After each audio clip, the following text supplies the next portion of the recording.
Olá, gente boa desse mundo rural! É com imensa alegria que a gente volta aqui mais uma vez para mostrar tudo o que tem de novidade no agronegócio. E novidade, como sempre, é o que não falta. Confira só! Flores lindas e são de comer, viu? Tudo sobre o cultivo de pimenta. Um projeto de confinamento de sucesso. E a força dos pequenos produtores paulistas. Começa agora o programa Revista Rural, a sua revista eletrônica do agronegócio.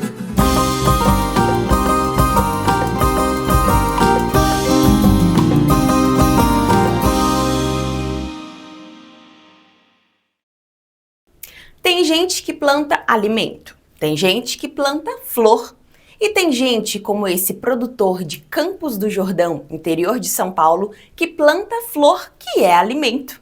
Não entendeu? Então confira a reportagem.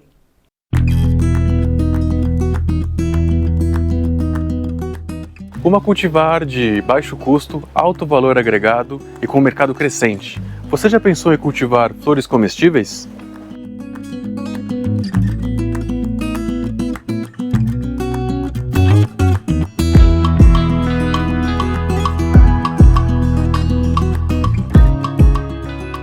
A aquaponia é um sistema que mistura aquicultura, criação de organismos aquáticos como peixes ou lagostas, com a hidroponia, substituindo a solução nutritiva que seria aplicada na água pelos nutrientes produzidos por esses animais. A aquaponia, nós nos preocupamos com o todo, né? Como trabalhamos com peixes que irão dar o nutriente que a planta precisa, então nós precisamos se preocupar com todos. Hoje nós trabalhamos com uma ração específica desenvolvida pela Faculdade de São Paulo. É uma ração específica que já faz esse controle, já existem estudos sobre isso. Então, a partir do momento que a gente se preocupa com o peixe, com uma boa ração, ele vai dar um bom nutriente para a planta. A planta, por outro lado, ela vai vir filtrando, colhendo todos esses nutrientes, né, que seriam, em certos aspectos, maléficos para o peixe em alta concentração. Então o ciclo ele é contínuo, ele é um todo. Nós vivemos aqui num lugar de proteção ambiental, então isso reflete no nosso meio de produção, na nossa forma de produzir, né? Então, além da beleza que as flores ofertam, nós queríamos também que levasse qualidade. Até porque os nutrientes que competem às flores estão apenas nas flores. Então, sim, não é só para o cliente, quando estiver experimentando um prato, ver a beleza das flores. Ele pode se beneficiar dos nutrientes. Então, não utilizamos nenhum tipo de produto químico. Seja para os peixes, no tratamento dos peixes, tudo sempre natural, da mesma forma com as plantas. Qualquer tipo de repelente ou coisas que a gente precise, tudo de forma natural. Isso encarece ou barateia a produção? Quando o sistema ele já está funcionando, né, porque existe um tempo para o sistema girar, né, digamos, criar a estrutura necessária, né, as bactérias se desenvolverem, ali a gente tem um pouquinho de problema durante essa fase. Depois do sistema estabilizado, que é mais ou menos 28 dias, o sistema mesmo começa a funcionar sozinho. Então acaba sendo bem menos trabalhoso do que outros métodos de produção que eu já experimentei. Antes você produzia em hidroponia. Isso. E agora você mudou para aquaponia. Quais são as diferenças e as vantagens no seu caso? Então, a hidroponia para a linha de produção, antes de produzirmos flores, né, nós produzimos alfaces, rúculas, enfim. Já existem estudos, né, no Brasil, estudos internacionais, então para a linha de produção desse tipo de produto, vale a pena a hidroponia, né, porque já tem estudos mais específicos e vai ofertar um produto de melhor beleza, maior qualidade, obviamente na linha de produção. Na linha das flores, nós optamos por mudar porque é diferente a produção de flores para a produção de um alface, é bastante diferente. E nós estávamos sentindo um pouco de dificuldade em relação à hidroponia e flores comestíveis. Foi quando eu já tinha estudo sobre a aquaponia, vindo da Embrapa Tabuleiros Costeiros, de Sergipe.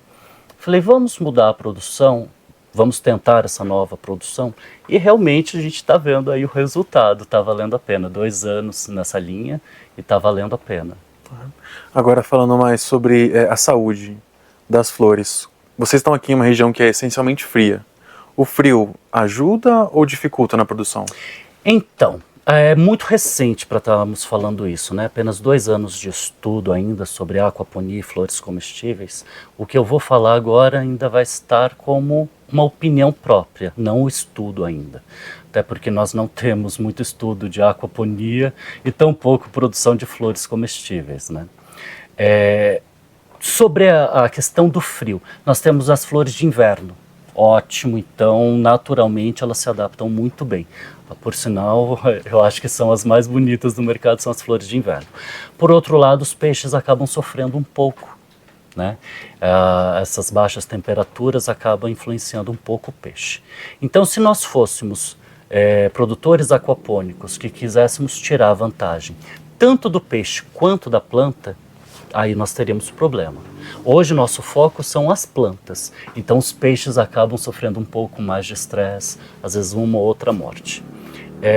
Durante esses 2 anos fomos experimentando diversas coisas, dentre essas coisas estava aquecer a água, né, para dar mais conforto ao peixe.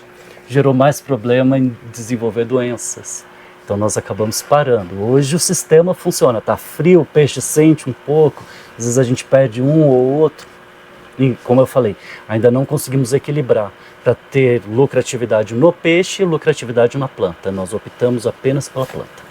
Falando de fornecedores, vocês têm que se preocupar tanto com os fornecedores de flores quanto com os de peixe também, não é? Sim. Ao longo desse tempo já produzimos flores, antes mesmo de ser aquaponia, era por hidroponia. Nós buscamos, né, produtores orgânicos, temos alguns contatos específicos para isso. Então nós adquirimos essas mudas orgânicas, produzidas em solo mesmo. Quando chega aqui para a gente, vamos fazer a lavagem dessas raízes e elas vêm para o sistema, tá? E sobre os peixes, né? Os peixes temos trabalhado com a linha ornamental. Por quê? Porque já são peixes mais resistentes, exemplo de carpa, exemplo de quinguio, que o peixe você encontra hoje em qualquer lugar, né? Aí eles passam por uma quarentena, ficam aqui com a gente, passam por uma quarentena para não terem doenças, porque podem vir com algo e logo depois são inseridos no nosso sistema. Falando sobre polinização, como é que vocês fazem? Vocês deixam na mão das abelhas para polinizar? Isso mesmo, se você observar a parte da estufa ela é aberta, nós temos produção de abelhas aqui um pouco mais à frente na fazenda e realmente aqui o objetivo é ser tudo o mais natural possível, nós não utilizamos nenhum tipo de defensivo químico, então realmente a natureza trabalhando sozinha, um colaborando com o outro. Quais são as principais pragas e doenças que vocês têm que lidar aqui com as flores? Então aqui na nossa região nós sofremos de míldio, né? E como disse a você, nós não trabalhamos com defensivos químicos, né? Então o míldio para a gente acaba sendo um problema. Um problema até certo ponto. Deixamos de trabalhar com as plantas que são mais suscetíveis ao míldio, que era muito mais fácil do que o controle. O restante, a hora que nós vamos falar de defensivos, a gente utiliza os naturais.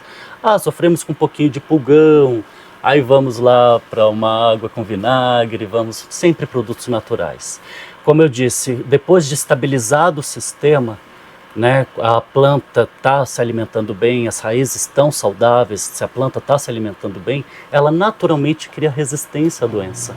Então, automaticamente, o nosso sistema também de defesa, né, os princípios ativos naturais, acabam tendo um bom efeito.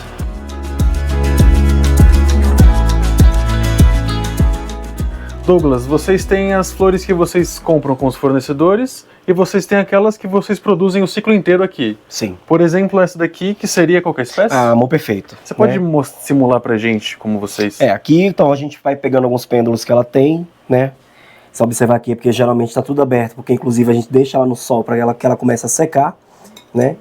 Aí a gente pega aqui, aí são sementes minúsculas, né? Pra gente ver se vai conseguir eclodir. E a gente faz a inserção delas aqui na espuma fenólica, que é para poder justamente a gente já ver que elas vão começar a germinar, né? E aguardar o tempo dela, né? O tempo delas que elas vão começar a germinar para poder a gente conseguir colocar lá no sistema, né? Inclusive, quando algumas plantas vão saindo as sementes, a gente só vai pegando e fazendo a semeadura, né? Para poder conseguir estar fazendo elas voltarem para o ciclo.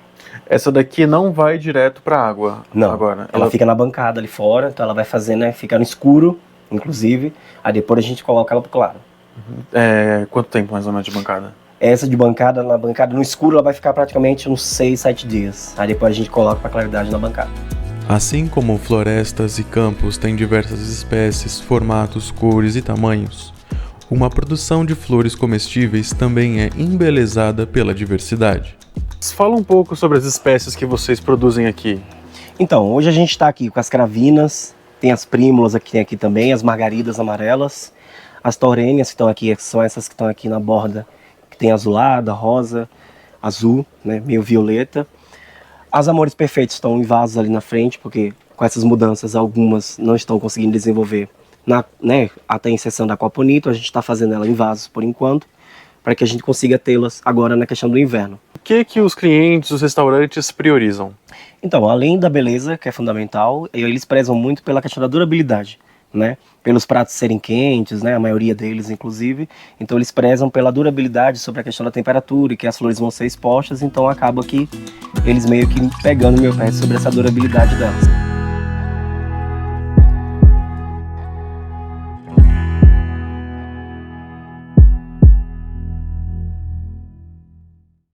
A agricultura familiar paulista é rica em variedades de produtos, em uso de novas tecnologias e em profissionalismo. O resultado salta aos olhos.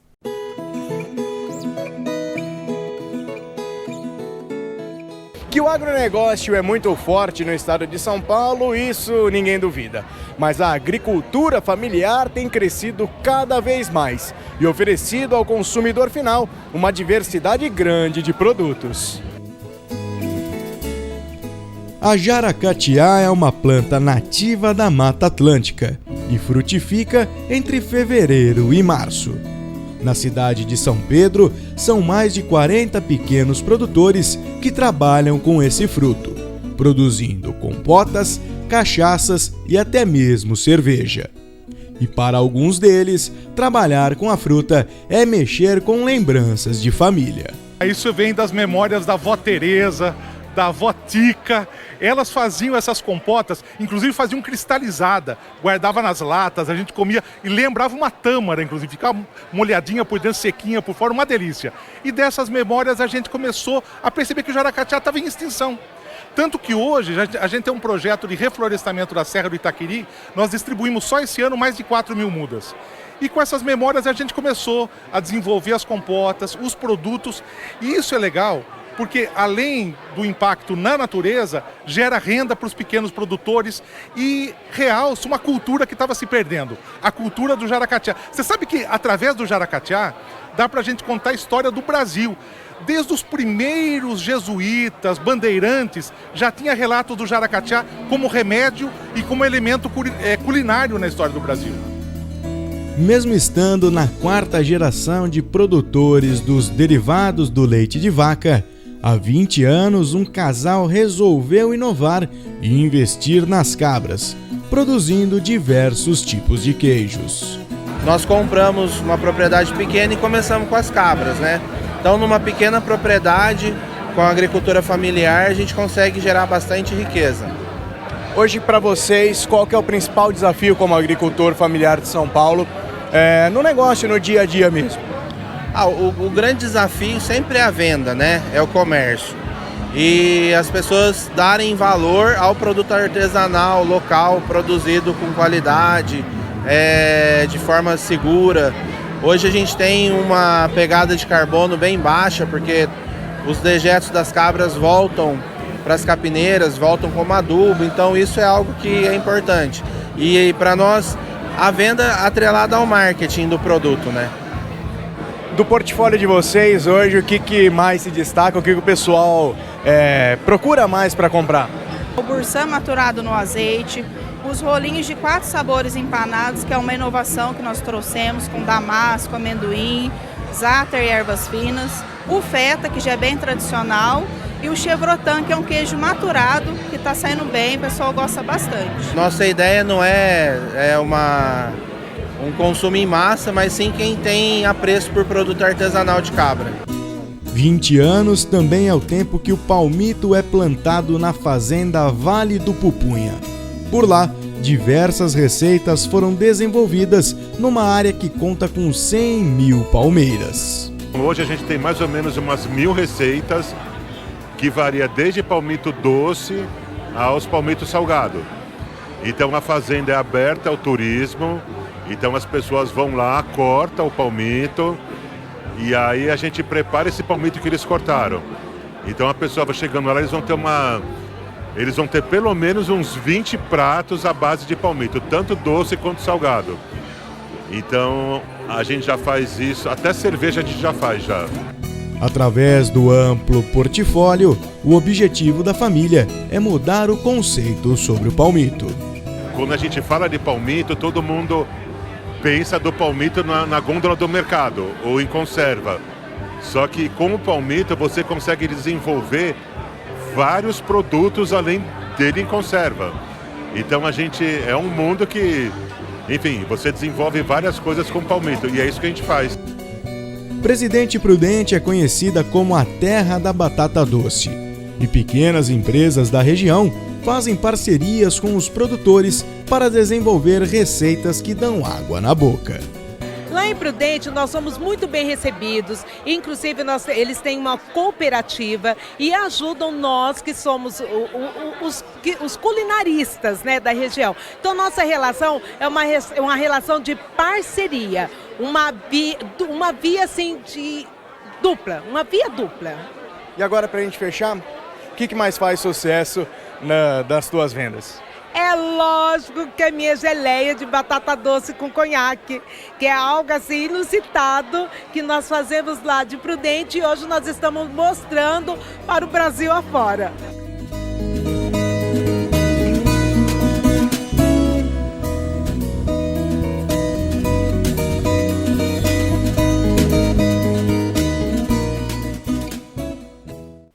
Tá gostando do programa? Então eu tenho uma dica especial para você. Acesse o nosso canal no YouTube. Lá você vai assistir um programa ainda maior, com mais reportagens e muito mais informação. E lá você pode também assistir todos os programas anteriores a hora que quiser. Bom, né? Pois é, queremos você sempre bem informado e junto com a gente.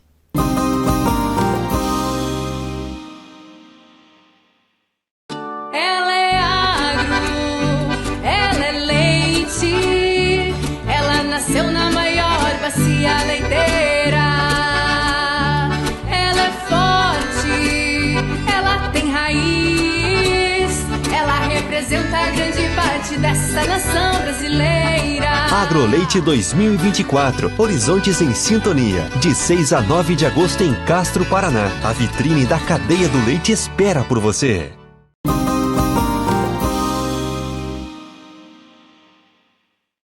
Uma pimentinha é sempre bem-vinda para dar aquele calor na comida, né? Nossa repórter foi saber tudo sobre o seu cultivo e no final deu uma de valentona. Quer saber o que aconteceu? Assista a reportagem.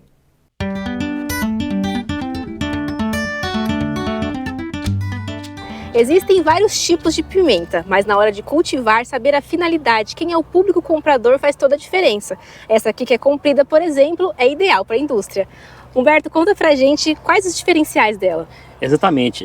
Hoje a indústria de processamento de pimenta, voltada para a produção de molho, esse molho que vocês são acostumados a comer em casa, o diferencial é o tamanho. A pimenta ela tem que ter um tamanho e uma parede bem espessa, que é o que vai dar volume para o molho. Não adianta a indústria querer uma pimenta muito ardida, porém se ela for muito pequena não dá rendimento, não dá volume na fábrica. Então ela tem que ter tamanho, parede grossa e uma boa ardência.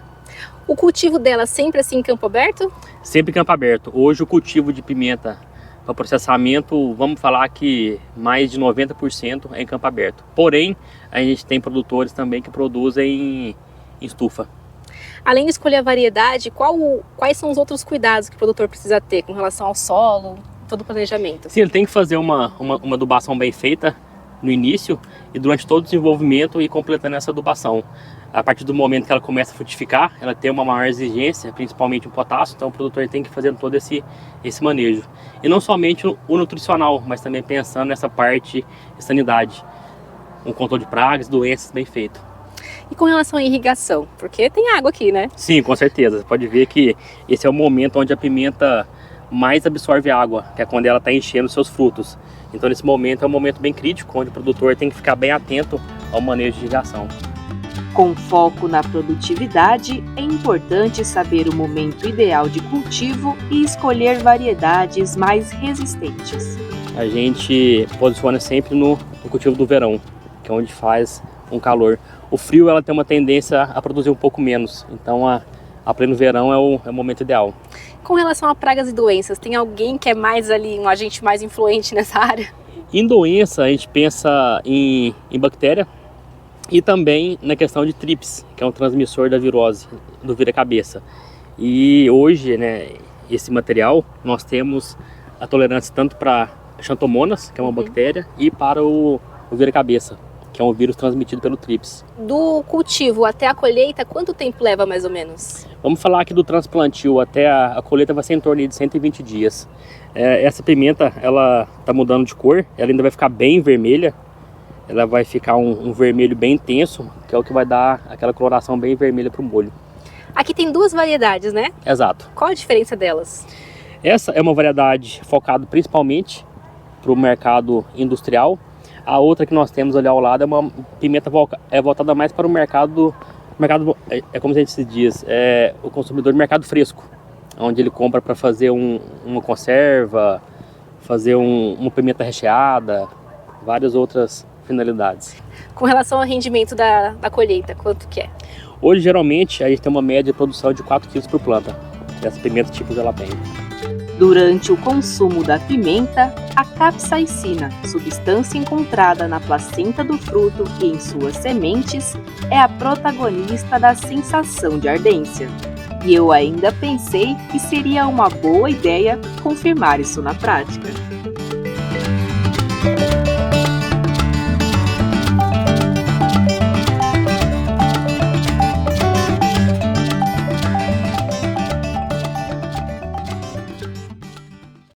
É cada vez maior o número de cooperativas de confinamento de bovinos. Hoje, a gente vai conhecer uma das maiores e mais bem-sucedidas.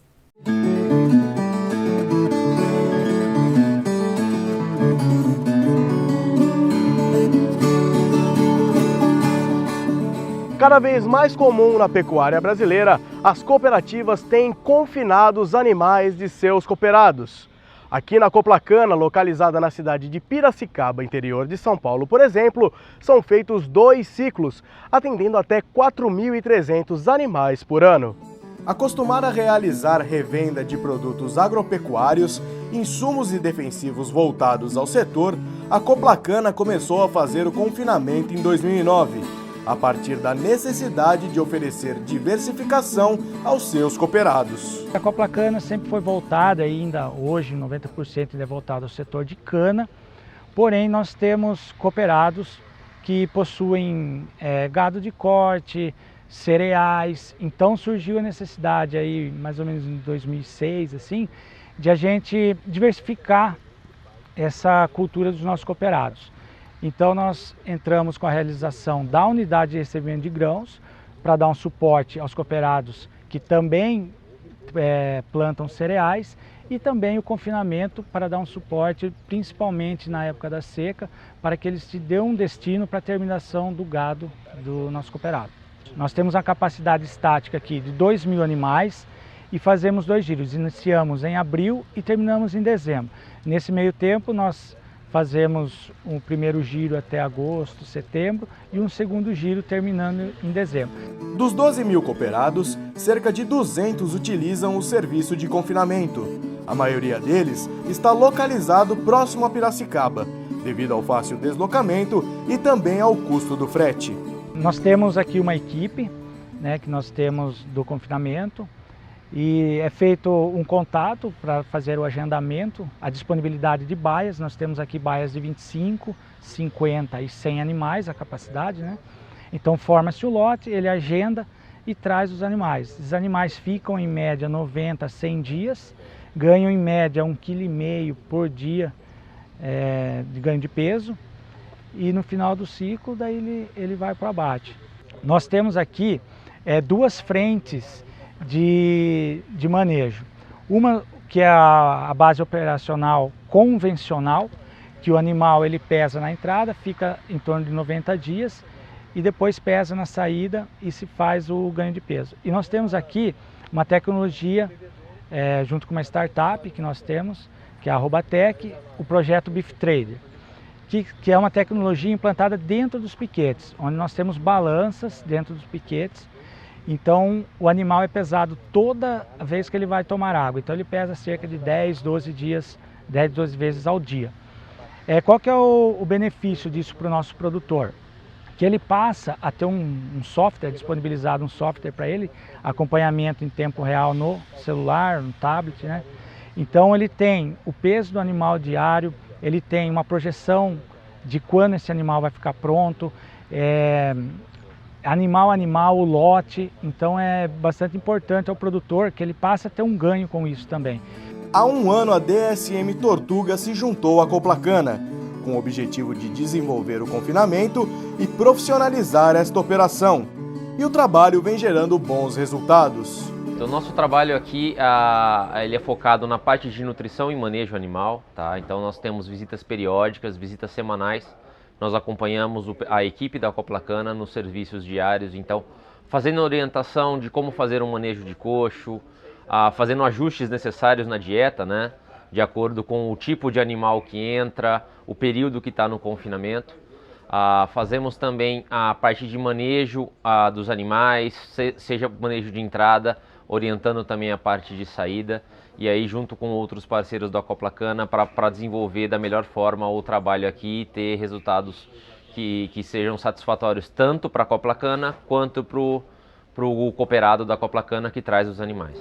Então, parceria com uma empresa consolidada, uma empresa que também nos dá o respaldo necessário.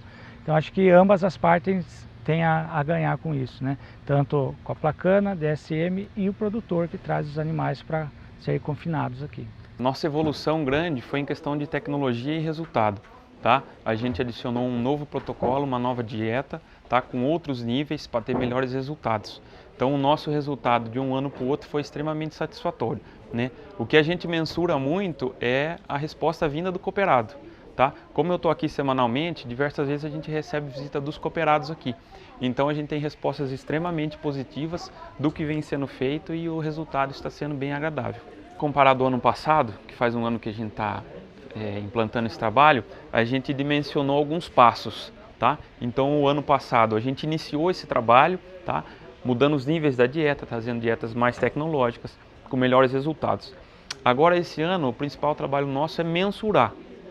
Tá? Tirar os melhores dados do que a gente tem aqui, para realmente entregar tanto para a cooperativa quanto para o cooperado a importância desse negócio aqui, tá? Que é o negócio do confinamento. Então hoje a gente está mensurando o quanto o animal está comendo, o quanto está colocando de ração, o quanto nós estamos gastando de cada ingrediente.